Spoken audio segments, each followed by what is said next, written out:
पहले मैं बहुत बधाई देना चाहता हूँ पटना नगर निगम चतुर्वर्गीय कर्मचारी संघ, जो आम्बेडकर और फूले दोनों को एक साथ आ जाए तो बहुत कम होता है।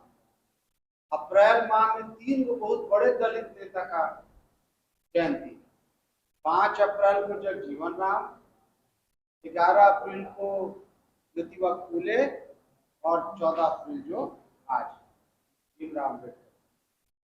अच्छा ये किए कि जिस साल फूले जी की मृत्यु हुई उसी साल अम्बेडकर जी का जन्म, 1827 में जन्म हुआ था, मृत्यु 1890 में फूले का, और 1890 में ही इनका जन्म हुआ उसी साल।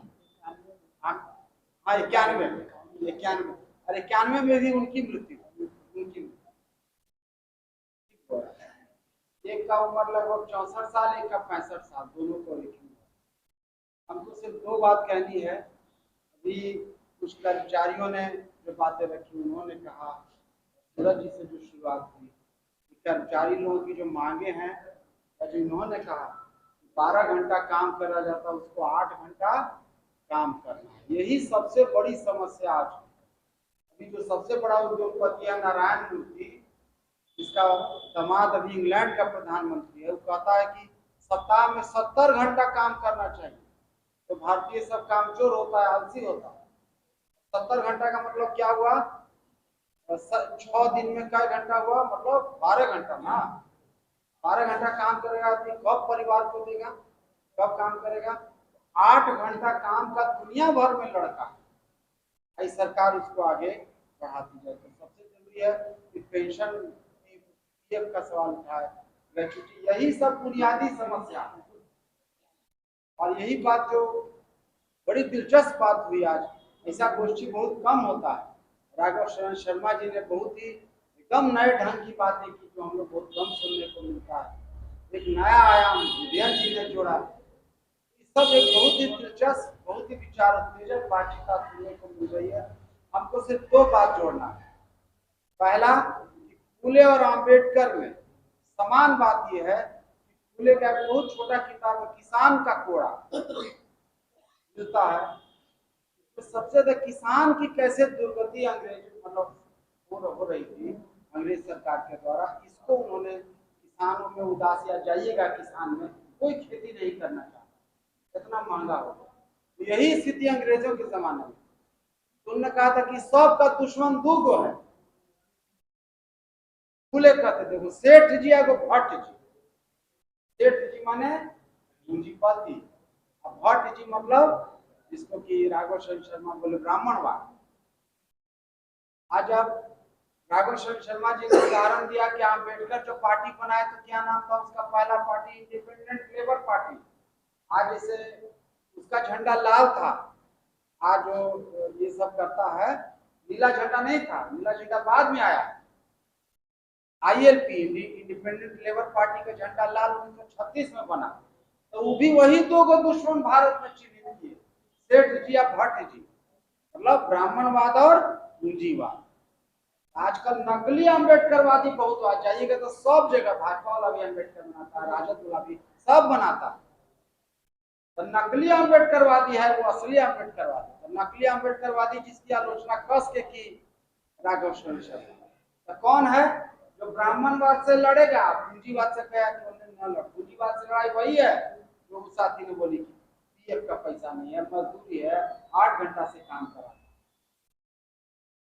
पूंजीवाद से लड़ना, यही जो बोले कि आर्थिक विषमता, यही सब चीज का जड़ है। इसी के चलते लड़ा बहुत लोग, सफल नहीं हुआ, क्योंकि उसका बुनियाद नहीं तोड़ा जा सका। दूसरा, ब्राह्मणवाद, जो जाति का भेदभाव, यही 2 गो बुनियादी लड़ाई है। और इसको कहते थे अम्बेडकर कि दलित को प्राचीन काल में कैसे वंचित किया गया।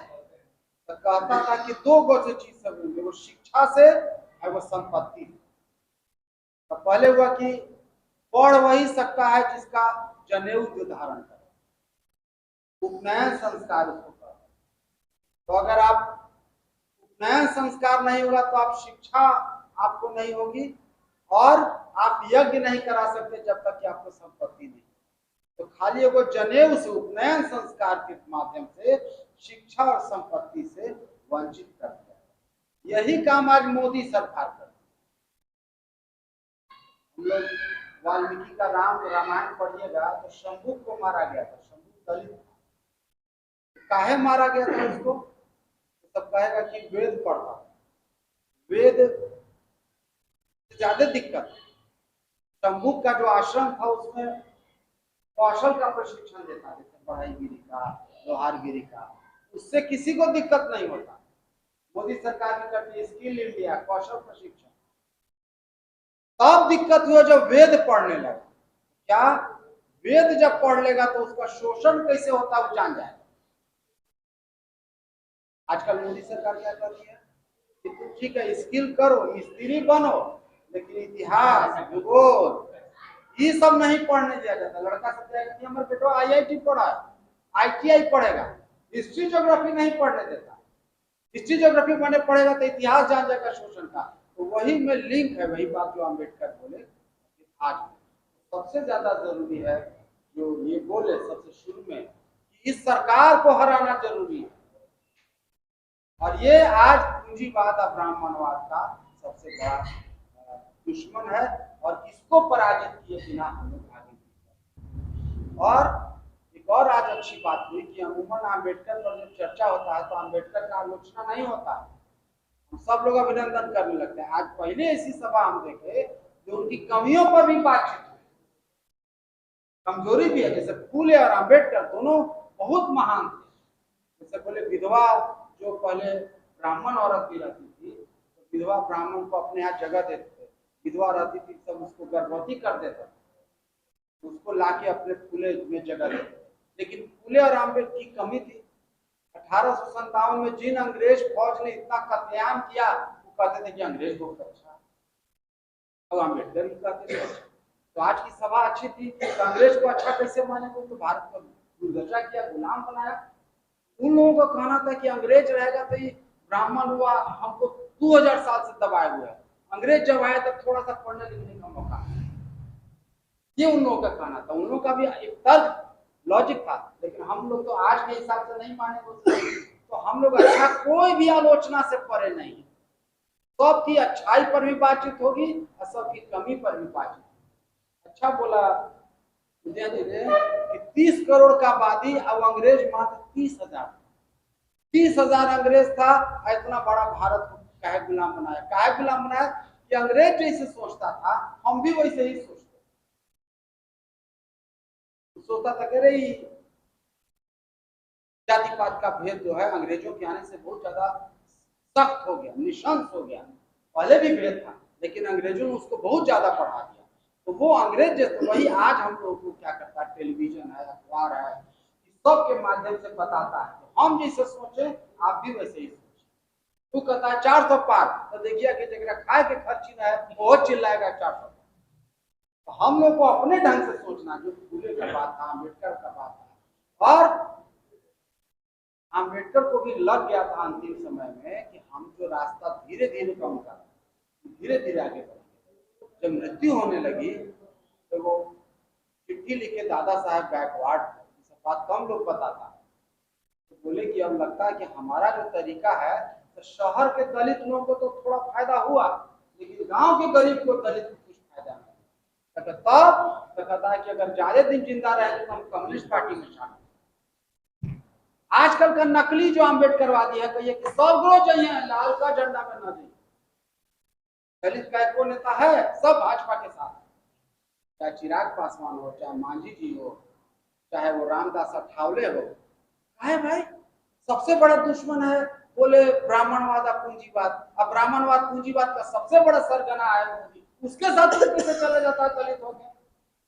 ये लोग दरअसल दलित के पीछे दलाल पैदा करते हैं, तो भाषा उनका बोलता है तो हम लोग को इन लोगों से संग। और देखिए अंत में जो मैं बात कहूंगा, जो देवरतन जी ने की कि अम्बेडकर का एक ही नारा था, शिक्षित बनो, संगठित बनो और संघर्ष करो। इसी को पैमाना बनाइए। कौन पार्टी है जो दलितों को शिक्षित करती है, संगठित करती है, संघर्ष करती है? मेरे ख्याल से लाल झंडा छोड़ के कोई पढ़ाता लिखाता नहीं। कोई शिक्षित करने की बात नहीं करता। जो संघर्ष की बात की थी, और अंत में लोग कहेगा, आपको ये बात भी नहीं चर्चा होती है कि आम्बेडकर को रूस का जब स्टालिन जब वहाँ का नेता बना, राष्ट्रपति बना वहाँ का 1922 में, तो बहुत भावुक हुए कि वो चमार का बेटा, मतलब दुनिया में कोई चमार के बेटा को अपने यहाँ, चमार का बेटा कम्युनिस्ट देश था, उसका राष्ट्रपति बना।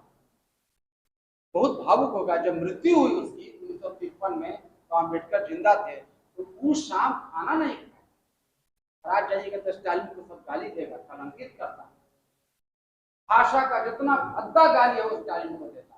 लेकिन अम्बेडकर तो कहते थे कम्युनिस्ट था, तो अम्बेडकर कहते थे कि रास्ता कम्युनिस्ट की तरफ है, लाल झंडा का है। जितना दलित के नाम पर नकली अम्बेडकरवादी है, कहता कि सगरों चाहिए लाल झंडा मिले, भगवा में ले जाना चाहता है। यही इसी बात से हम लोग को सतर्क रहना। एक बार फिर मैं छत्तीसगढ़ नगर निगम के बहुत अच्छा काम किया, दोनों को एक साथ मिला के करना चाहिए। इसमें हम लोग चाहे तो उनकी 5 अप्रैल वाला भी उनको भी अलग से कर सकते हैं। शुक्रिया, धन्यवाद।